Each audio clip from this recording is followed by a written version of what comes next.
Balas serangan Amerika Serikat yang ikut terlibat dalam konflik Iran-Israel, Garda Revolusi Iran luncurkan ratusan rudal balistik terbesar ke ibu kota Israel.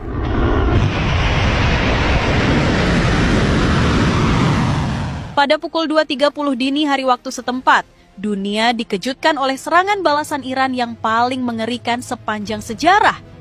Iran melepaskan rudal balistik terbesar ke arah wilayah Israel sebagai aksi pembalasan atas serangan besar-besaran yang dilakukan Amerika Serikat terhadap 3 fasilitas nuklir strategis Iran. Militer Amerika Serikat menyerang 3 lokasi di Iran pada Minggu 22 Juni 2025 dini hari yang menandai Amerika melibatkan diri dalam upaya Israel untuk menghentikan program nuklir Iran.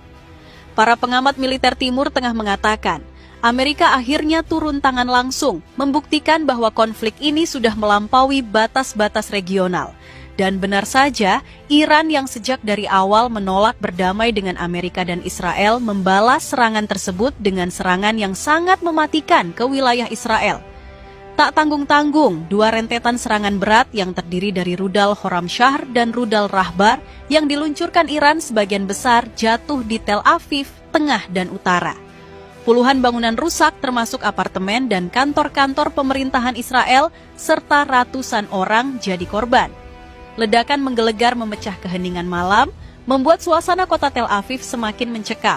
Sementara itu, menanggapi serangan balasan Iran yang semakin ganas, pemerintah Amerika Serikat mulai melakukan evakuasi terhadap warga negaranya dari Israel. Langkah ini diumumkan langsung oleh Duta Besar Amerika Serikat untuk Israel, Mike Huckabee, pada Senin, 23 Juni 2025. Huckabee menyatakan bahwa pihaknya kini membantu evakuasi bagi warga negara Amerika yang berada di Israel atau tepi barat. Ia mengimbau mereka untuk segera mengisi formulir pendaftaran evakuasi dan tidak menunda kepulangan. Kami menyarankan semua warga Amerika yang masih berada di Israel untuk segera mengambil langkah pulang, baik dengan bantuan pemerintah maupun secara mandiri, ujar seorang pejabat Departemen Luar Negeri Amerika Serikat. Kami pikir seluruh wilayah Israel sudah tidak aman bagi warga Amerika, imbuhnya. Sementara itu, pakar militer kenamaan Avshon Ostofar memperingatkan bahwa Iran tidak akan menyerah begitu saja dalam konflik bersenjata yang kian memanas dengan Israel. Bahkan, menurut Ostofar, Teheran justru bisa memperpanjang konflik ini untuk membuatnya semakin merugikan bagi Israel. Satu hal yang dapat mereka lakukan adalah bertahan dan membuat konflik ini jauh lebih merugikan bagi Israel, ungkap Ostofar tegas. Menurutnya, dari perspektif Iran, tak ada lagi yang harus ditakutkan atau dipertahankan, karena kerusakan besar sudah terjadi. Ostofar menyebutkan program nuklir Iran telah dihancurkan, sementara jaringan proksi Iran seperti Hamas di Gaza, Hizbullah di Lebanon, dan Houthi di Yaman telah dilemahkan oleh serangan Israel selama beberapa tahun terakhir. Namun, Iran belum kehabisan opsi. Daya ungkit terakhir mereka mungkin adalah memperpanjang perang. Semakin lama Israel terus mengebom Iran, maka Iran pun bisa terus mengebom Israel, ujarnya. Pernyataan ini sejalan dengan strategi bertahan yang disebut-sebut tengah disusun Iran, yakni mengubah fokus dari kuantitas ke serangan presisi mematikan. Lebih mengejutkan lagi, seorang pejabat senior Iran menolak klaim Israel bahwa Teheran telah kehabisan stok rudal. Alih-alih melemah, Iran disebut telah mengubah taktik rudalnya dari sekadar peluncuran massal menjadi serangan rudal presisi berteknologi tinggi terhadap pusat-pusat militer Israel. Rudal-rudal tersebut dikatakan berhasil menembus jaringan pertahanan paling canggih di dunia, menghantam target yang telah ditentukan secara tepat dan mematikan. Sementara itu, rudal Khorramshahr yang digunakan Iran adalah rudal balistik generasi baru dengan jangkauan mencapai 2.000 km. Didesain untuk membawa hulu ledak berdaya ledak tinggi, rudal ini dimodifikasi untuk meningkatkan kecepatannya, mendekati klasifikasi hipersonik.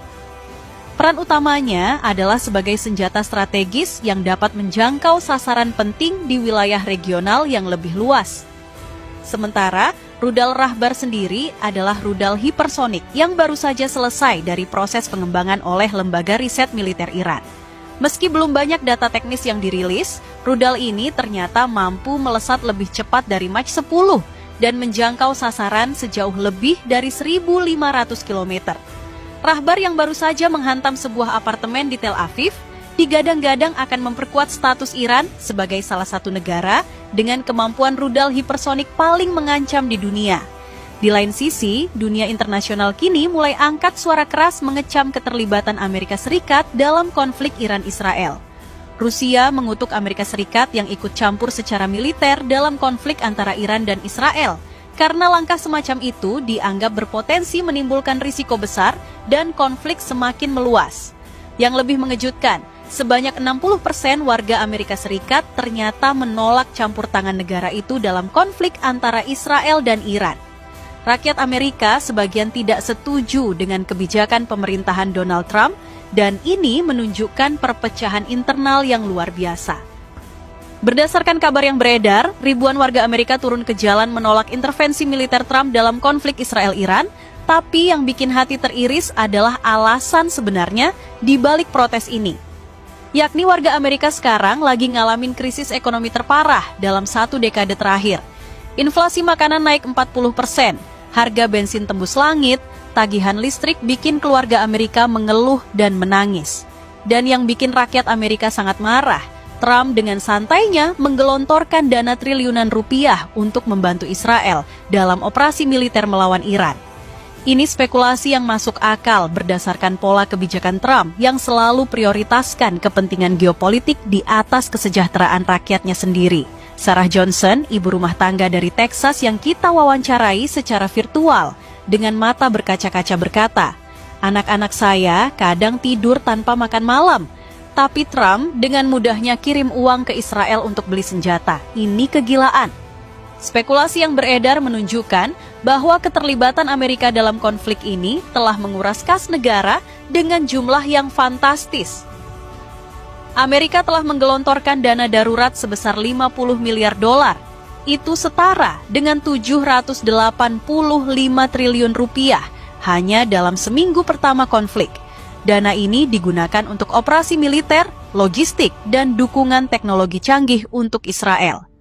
Belum lagi biaya bahan bakar untuk kapal perang dan pesawat tempur yang berpatroli 24 jam di Teluk Persia. Satu kapal induk Amerika menghabiskan 2 juta dolar per hari untuk operasional. Dengan 3 kapal induk yang dikerahkan, itu artinya 6 juta dolar atau 94 miliar rupiah per hari hanya untuk kapal induk. Bayangkan sobat, betapa marahnya rakyat Amerika karena harus menanggung beban inflasi yang mencekik akibat kebijakan pemerintah yang terlalu ambisius ini. Sementara Korea Utara mengecam serangan Amerika yang membantu Israel dalam konflik dengan Iran. Korut juga memperingatkan Amerika Serikat dan Eropa agar tidak menyulut api perang. Bahkan negara-negara yang biasanya diam mulai bersuara keras menentang agresi ngawur Amerika ini. Berdasarkan kabar yang beredar, beberapa negara Eropa juga mulai mempertanyakan dukungan buta Amerika terhadap kebijakan Israel di Timur Tengah. Spekulasi menyebutkan bahwa ada pertemuan darurat di Brussels untuk membahas sikap Uni Eropa terhadap eskalasi konflik ini.